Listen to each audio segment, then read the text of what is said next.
बाळम भटजींनी यमीस पसंत केले म्हणजे ही सोयरीक जुळलीच असे समजावे. अहो गोविंदराव यांच्याच सल्ल्याने चालतात आणि मुलगा वडिलांच्या आज्ञेबाहेर नाही.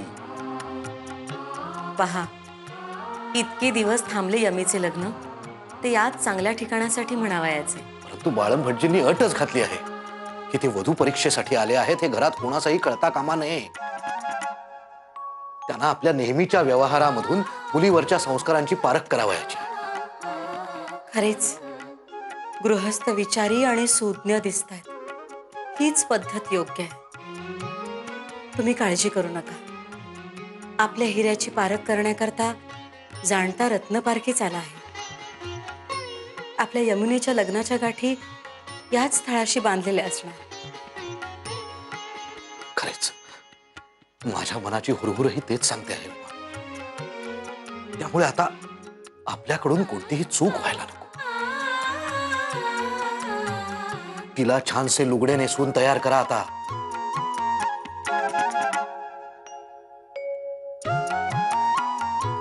एक पाव, पाव, 2 पाव, अर्धा, 3 पाव, पाऊण, 4 पाव, 1, 5 पाव, 5 पाव. का पाठ होतं ना सगळं? हा, 5 पाव, 5 पाव. मी सांगू? हे तू काय सांगणार? तुला थोडीच माहिती आहे. हो आहे ना. काका तुम्हाला शिकवत असताना मी ऐकले होते. हो, मग सांग बरे. सांगू? हो हो, सांग सांग. 5 पाव, 1.25. मला आलं, मला आलं, मला आलं, मला आलं, मला आलं.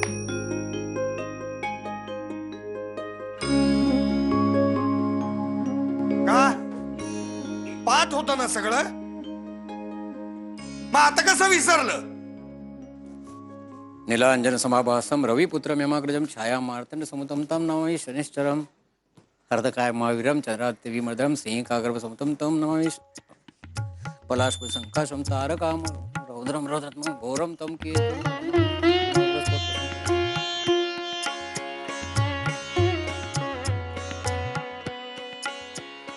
आले मंडळींना आमच्याविषयी सारे काही सांगून झाले. म्हणजे तुम्ही मंडळींना सारे काही सांगितलेत. हे मुळी चेहऱ्यावर लिहिलेच आहे तुमच्या. बाळम भटजी साहजिकच आहे. मधुपिता आहात तुम्ही. तुमच्या मनाची घालमेल कळते आम्हास. शिवाय इथे सारे सुज्ञ आहेत. माझी भूमिका जास्त काळ लपून राहणे कठीणच होते. असो, मुलीस बोलवा बरे. यावेळी ओटीवर? हो.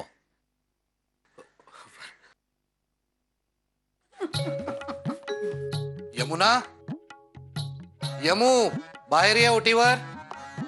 अगो बाई, वहिनी यावेळेस कशाला बोलवले यमुने सोसरीवर? यमुने जा, पदर घे गो. अहो पण वहिनी,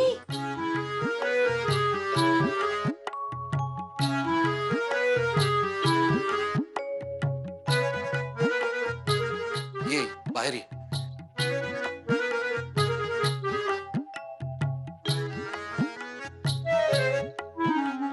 अण्णा, काही हवे होते का तुम्हास? अण्णा नव्हे, आम्हास काहीतरी हवे आहे. सांगा ना काका. मुली जवळ ये बरं. ये.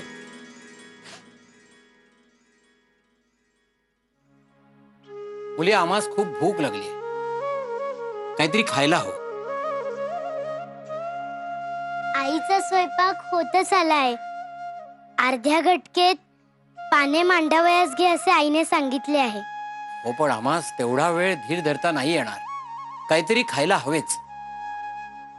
काय देशील? थांबा, मी आईला. आता घरात तू एकटीच आहेस असे समज. आता मला काय द्यायचे हे तूच ठरवायचे आहेस. काय देशील?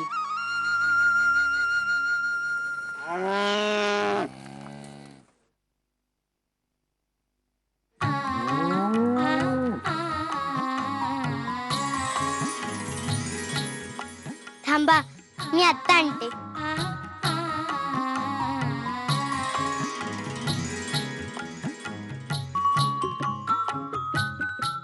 काय ग यमे? यमे अगं अण्णा काय म्हणाले? आत्ते दूध कुठे? हे काय इथे? अगं तू सावकाश. हा? आत्या, मला दूध यात ओतून दे ना. हा देते. अगं दूध कुणासाठी नेतेस? जेवणाची वेळ आता. यमुने, आमच्या आजोबांच्या चुलत्यांना वतनामध्ये ही कलम आणि ही सर्व जमीन मिळाली. तू कुठं चालली पोरगी? परंतु पुढे वतनाचे कज्जे सुरू झाले आणि हे घ्या काका दूध. याने जेवणाची भूकही जाणार नाही आणि जेवणापर्यंत पोटालाही आधार मिळेल. अरे बापरे, दूध?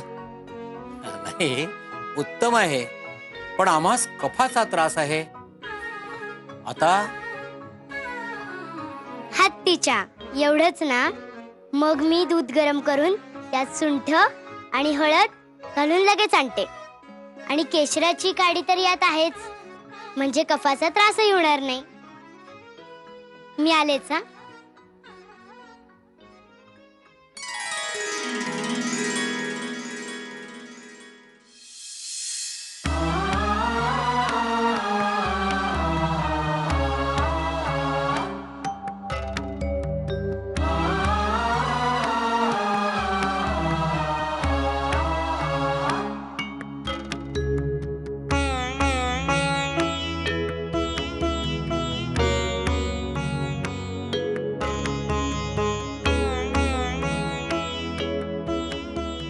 हे बाळण भटजी आपल्या यमुना वंशांना पहावयास आले आहेत. ते आपणापासून लपवून का ठेवावे?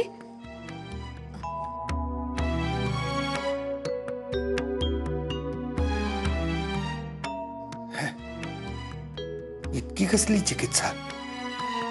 भलतेच घोळकरी दिसत आहेत. आणि भाऊजींनी शोधून शोधला तो कोण? बीजेवर. अहो, काळजी करू नका, पत्रिका नक्की जुळेल. मुलीच बोलवा बरे. परंतु पत्रिका आम्हास मुलीस काही प्रश्न विचारायचे आहेत.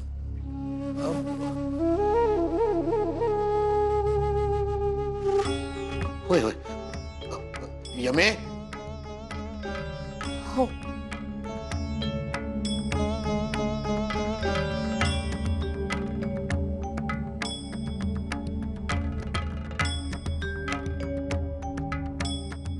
यांची नाटकेच अधिक दिसत आहेत. वेळी सुजवली असती यमीस. मुली ती बाहुली तू सारखी का बरं बाळगतेस?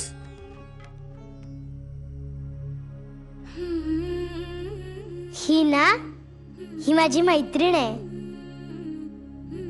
ही मला सगळं सांगते आणि मी तिला सगळं सांगते. झालेच कल्याण. आता केले यांनी यमुना वंशांना पसंत. तू काय काय सांगतेस हिला? मी हिला लगोरी खेळताना पडले ते सांगते, कुणाला औषध दिले ते सांगते, केशवाने माझ्या वेण्या ओढल्या ते सांगते, सगळं सगळं सांगते. मग ही तुला काय सांगते? ती ना मला ना धोंड्याच्या तक्रारी सांगते.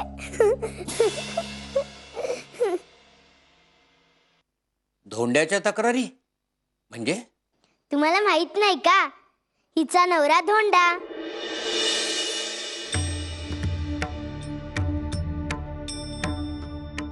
नवरा धोंडाच असतो ना. हे आम्हास ठाऊक नव्हते. तो ना तिला सारखा रागे भरतो. मग ही काय करते? ही पण रागावते? आहा, शहाणी आहे ती. ती नाही रागवत. माझी आई म्हणते क्रोध हा चुलीतल्या अग्नीसारखा असतो.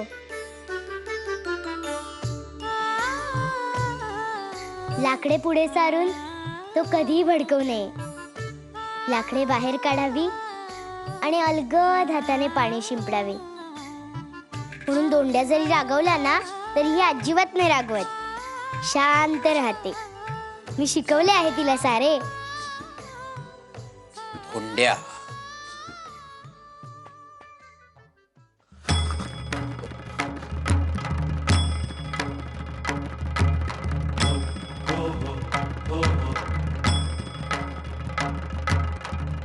काय हा अगोचरपणा, काय बोलणे झाले हे. आधी दामल्यासमोर तो तमाशा झाला, आता हे. चांगले नाव करते कुर्लेकरांचे. तुमचे मुलीकडे लक्ष नाही हेच खरे. रागावू नका, पण यमुनेचे काहीही चुकले नाही. तिने सारी उत्तरे अगदी खरी आणि मनापासून दिली आहेत. पाहुणे विचारी आहेत, समंजस आहेत. त्यांना यमुनेचे गुण दिसले असतील याची खात्री आहे मला. काही नाही, आई बापाच्या लाडाचे परिणाम आहेत हे. वडीलधाऱ्यांचं ऐकावयास नको, कधी त्यांच्याशी सल्ला मसलत नको. स्वतःचे म्हणणे तेवढे खरे करायचे. मुलीस अशी मोकळीक दिल्यावर ती जीभ लांब करून बोलणारच. नवरा म्हणजे काय म्हणे धोंड्या. अगं उमा, आता तुम्ही निश्चिंत राहा. आज यमुनेची नाही आपली परीक्षा आहे आणि आपण या परीक्षेस नक्की उतरू. आपले आचार विचार आणि मन शुद्ध आहेत ना, आणि पाहुण्यांजवळ ते पारखण्याची दृष्टी आहे हे निसंशय. अण्णासाहेब,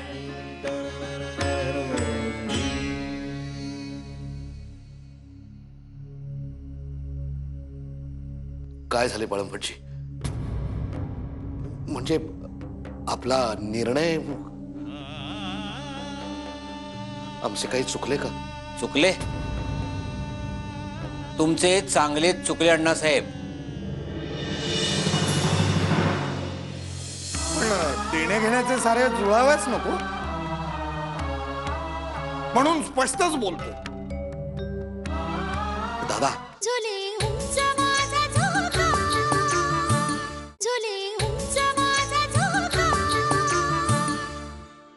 तुमचे चुकले. अहो, तुमची सद्गुणी कन्या आम्हास पसंत पडणार नाही असे आपणास वाटले तरी कसे?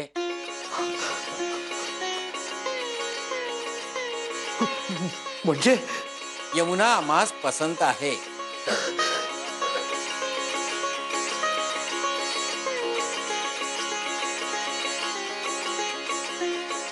पत्रिका उत्तम जुळल्याच होत्या, ते अत्तीच गुण. शिवाय तिने आमच्या प्रश्नात जी उत्तरे दिली त्याने आमचे मन जिंकले. यमुना प्रामाणिक आहे, निर्भीड आहे, तिच्यावर उत्तम संस्कारही झाले. मुख्य म्हणजे तिचे मन सरळ आणि शुद्ध आहे.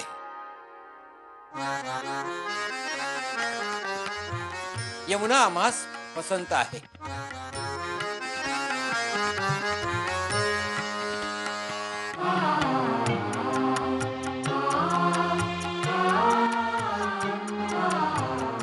धन्य झालो बाळंभटजी.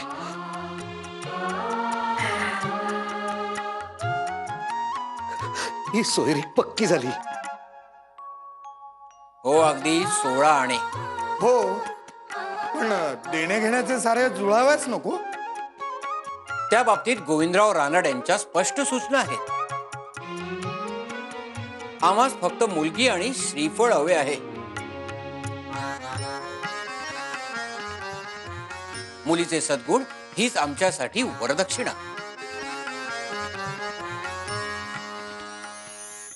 तसे असेल तर उत्तमच, पण आधी असे म्हणून नंतर मांडवात रुसणारे बरेच पाहिले आहेत आम्ही, म्हणून स्पष्टच बोलतो. दादा, बाळंभटजींच्या शब्दावर माझा पूर्ण विश्वास आहे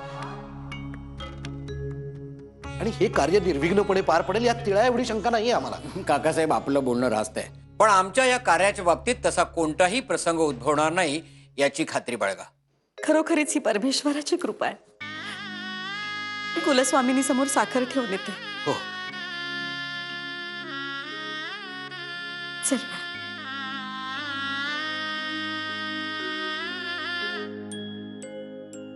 अण्णासाहेब आता शुभ कार्यास विलंब नको. होय. आपण मुलीस घेऊन पुण्यास उदयकच प्रयाण करू आणि मुहूर्त ठरला की येथील मंडळीस टपाली टांग्याने बोलावून घेऊ.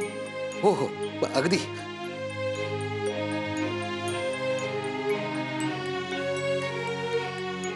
निघाली यमी सासरी. इथला शेर संपला.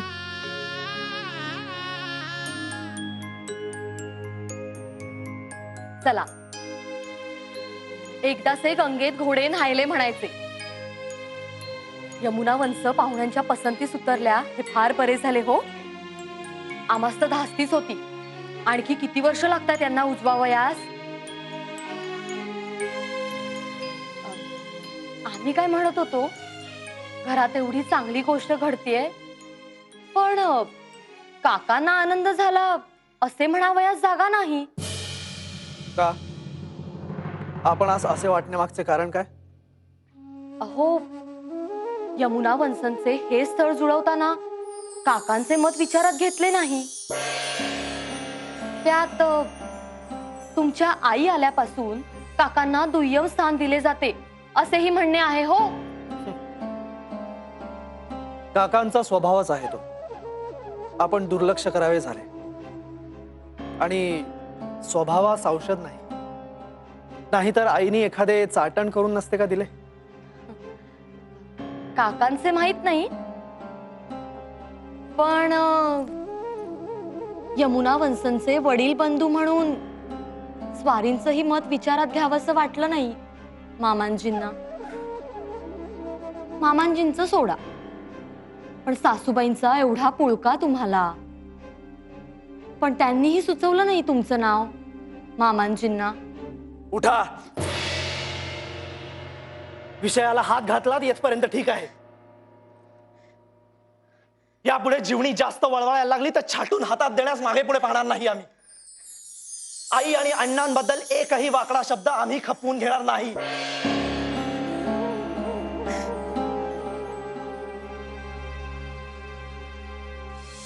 तुमची मुलाशी प्रत्यक्ष भेट झाली? नाही. आपले डोळे क्षणार्धार्थ जी पारख करतात त्याची सर माहितीच्या भल्या थोरल्या भांडारालाही येत नाही. आपल्या मुलीच्या आयुष्याचा प्रश्न आहे.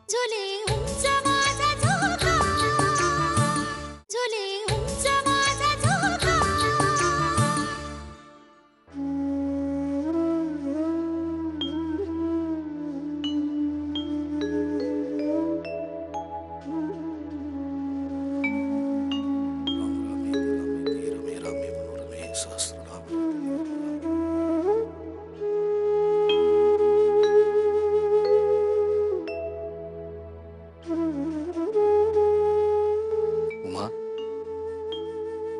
काय झालंय? डोळ्यात पाणी का? परकी व्हायची हो यमुना आता. कालपर्यंत जीवास घोर होता. वय वाढतीये. लग्न कधी होईल,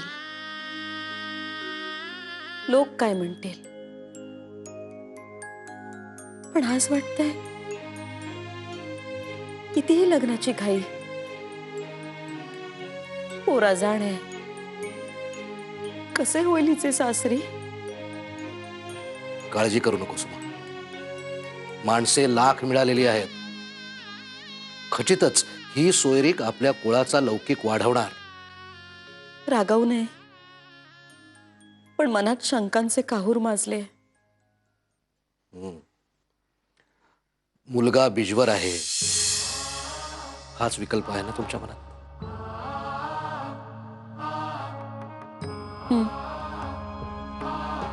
त्यात मुलगा पुष्कळ बुके शिकलेला आहे.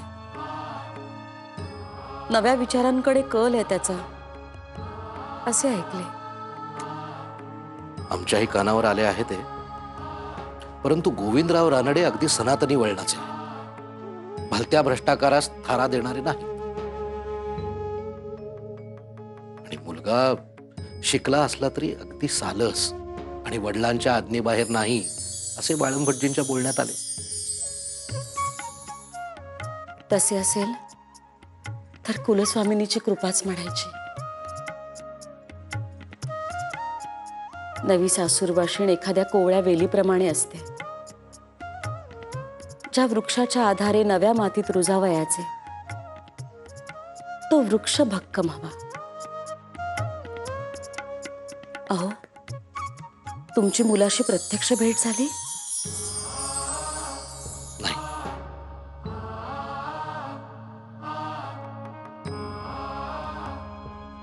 रागावू नये, पण आपले डोळे क्षणार्धार्थ जी पारख करतात त्याची सर माहितीच्या भल्या थोरल्या भांडारालाही येत नाही. आपल्या मुलीच्या आयुष्याचा प्रश्न आहे.